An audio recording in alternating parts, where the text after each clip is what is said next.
Chaque jour, Charles et Carole vous présentent la leçon de l'école du sabbat.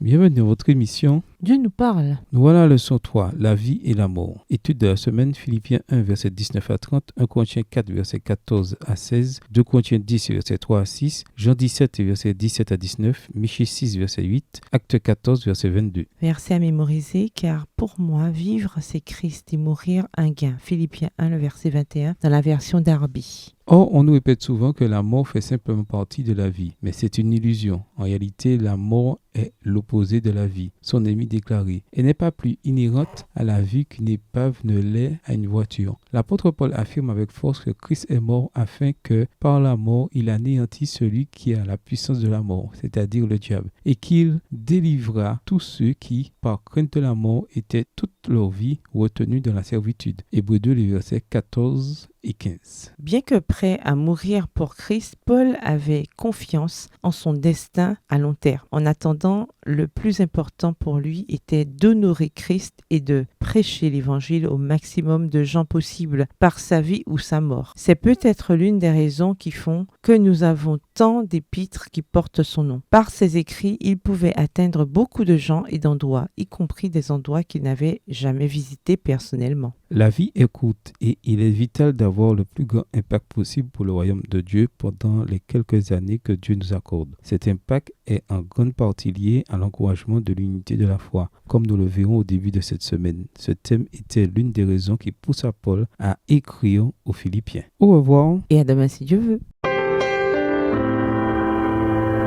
Dieu nous parle. Chaque jour, Charles et Carole vous présentent la leçon de l'école du sabbat.